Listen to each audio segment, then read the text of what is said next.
হরে কৃষ্ণ, রাধে রাধে। আমি দিশা, আমার নতুন আরেকটা ব্লগে আপনাদেরকে স্বাগত জানাই। আমি ভোর 5টার সময় উঠে আমার বাসি গাছগুলো করে নিয়েছি। দুয়ারে ছড়া দিয়ে তো সকাল প্রতিদিনই দিই আমি দুয়ারে ছড়া, ঘরটা ঝাড়ু লাগাই, এটা আমি প্রতিদিনই করি আমি। কালকে কালকে একটা খুবই রাত্রে আমাদের গ্রুপের এক বন্ধু সেনারা এখান থেকে অন্য জায়গায় শিফট হয়েছে। সেনারা ভোপাল থেকে অন্য উজ্জেনে তার স্বামী ডিউটি করে, তা সে স্বামী ট্রান্সফার হয়েছে, সেখানে সে শিফট হয়েছে। তা খুবই খারাপ লাগছিল, কান্নাকাটি করছে। যাওয়ার সময় কত বছর ধরে এখানে আছে, ভালো লাগে না। মানে একটা বন্ধু যদি চলে যায় কোনো দূরে, পাশে থাকতে থাকতে একটা বন্ধু যদি দূরে চলে যায়, স্বাভাবিক আপনারাই জানেন কত খারাপ লাগে। কি করা যাবে এখন, যেখানে কাজ সেখানে তো পরিবার নিয়ে সেখানে যেতেই হবে। তা কালকে খুবই সবাই কান্নাকাটি করছিল, মানে ওনারাও করছিল, ওনাকে খুবই খারাপ লাগছিল। সারা বলছি মানে যা যা করছে এখানে, সবার সাথে মেলা, কত বছর ধরে থাকা এখানে, খুবই খারাপ লাগছিল। কি বলবো, আর কষ্ট হচ্ছিল কালকে। তা আমরা সবাই বন্ধুরা, আমাকে গ্রুপে সবাই বন্ধুরা মিলে তাকে একটা ছোট্ট একটা ফটো ফ্রেম গিফট করেছি। যা আমরা আছে যেরকম আমরা বিসি খেলি, তা বিসিতে ফটো কিছু গ্রুপ ফটো আমরা মানে ফটো নিয়েছি, সেটাই ফ্রেম বানিয়ে তাকে দিচ্ছি। সারা জীবন যেন আমাকে তারা যেন ভুলে না, মানে সবাই ফ্রেমটাকে দেওয়ার মানেটা এটা হলো কি, সবসময় যেন ফ্রেমটা দেখে ভাই আমাকে হয় যে আমার বন্ধু বান্ধব তারা আমার সাথে আছে, সেটাই মানে ওর ছবি, আমাদের সবার ছবিটা ওর চোখে সবসময় পড়ুক, সেটার জন্যই আমরা ওকে দিয়েছি গিফটটা। কি বলবো, খারাপই লাগছিল খুব, কান্নাকাটিও করছে খুব। কি করা যাবে, যেখানে গাছ সেখানে তো যাবে। চল ঠিক আছে, বাদ দিই এখন এসব, আর কি বলবো। যত বলবো ততই খারাপ লাগবে। আমার সমস্ত কাজ তোমার হয়েই গেছে দেখছেন। আজকে নল এসেছিল, সেই জন্যই আমি ধুয়ে দিচ্ছি। সামনে যে পার্কিংয়ের জায়গাটা ধুয়ে দিচ্ছি, পিছিয়ে বা ব্যালকনিটা ধুয়ে দিচ্ছি। ধুয়ে আমি স্নান দান করে এসে আমার মাথা চড়াই নিচ্ছি, চুলটা কাঙ্গি করে নিচ্ছি, সিঁদুর লাগিয়ে নিলাম, সিঁদুরের ফোঁটা এসব লাগিয়ে নিয়েছি। ক্রিমটা আমি লাগিয়ে নিয়েছি, বডি লোশন যা লাগাই আমি প্রতিদিন, সেটাই আমি করে নিয়েছি। এখন আমার বরের টিফিন বানাতে হবে, কেন কি কালকে সানডে ছিল, আজকে মানডে, সোমবার। তা বর তো ডিউটি যাবে, তা সেই জন্য আমার টিফিন বানাতে হবে। টিফিনে আমি কী বানাবো সেটাই তো চিন্তা হয়, সকলেরই চিন্তা, কি বানিয়ে দেবো সকালে, কি বানিয়ে দেবো খুবই মানে ভাবা লাগে কি বানিয়ে দেবো। বর এটা খাবে না, বর ওটা খাবে না, আর কি একটা সময় একটা মৌসুম এরকম আসে, তখন সে কোনো জিনিসটাই খেতে ইচ্ছা করে না।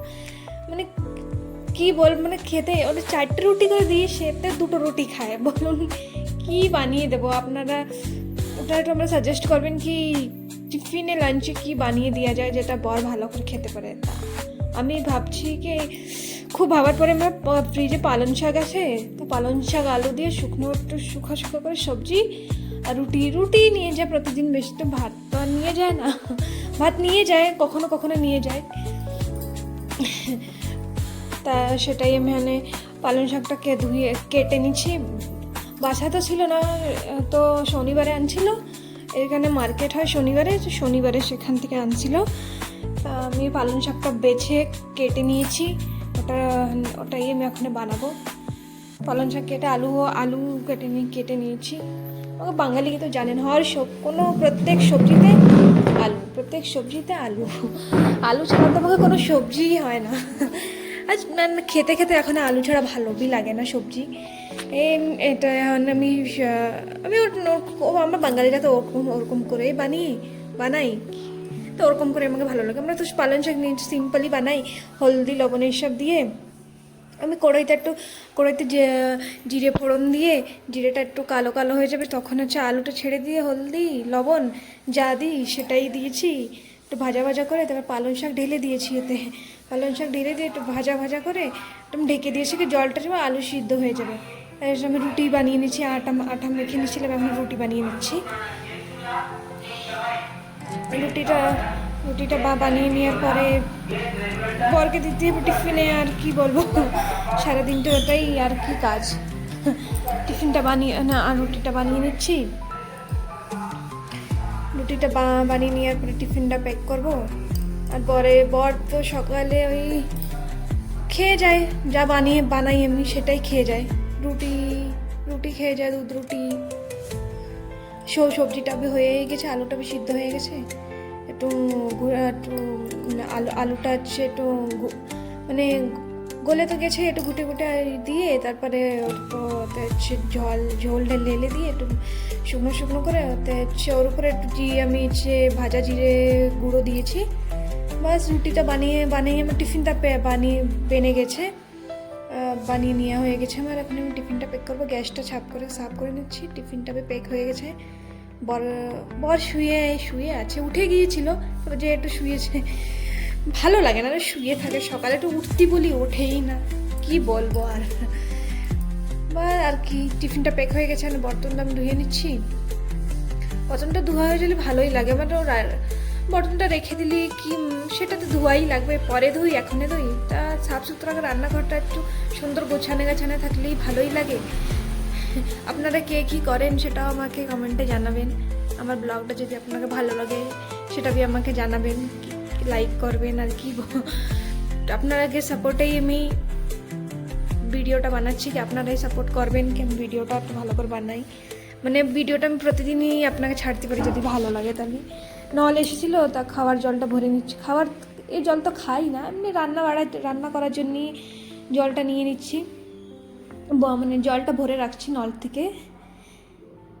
আর হচ্ছে কেন রাখি, যে কেন আসে না, ওই কেনগুলো খাওয়ার জন্য রাখি। বরের জন্য দুধ গরম দিয়ে একটু মাখানা ভিজিয়ে রাখছিলাম, সেই মাখানাটা ভিজিয়ে রেখে দিয়েছি। বর দুধ রুটি খেয়ে নিয়েছে। বর এখন ডিউটি যাচ্ছে। বাই বলে দিয়ে, আপনাকে যদি আমার ব্লগ ভালো লাগে তাহলে লাইক শেয়ার কমেন্ট করবেন, সাবস্ক্রাইব করে দেবেন আমার চ্যানেলকে। রাধে রাধে। সামনে শিব মন্দির। রাধে রাধে, হরে কৃষ্ণ।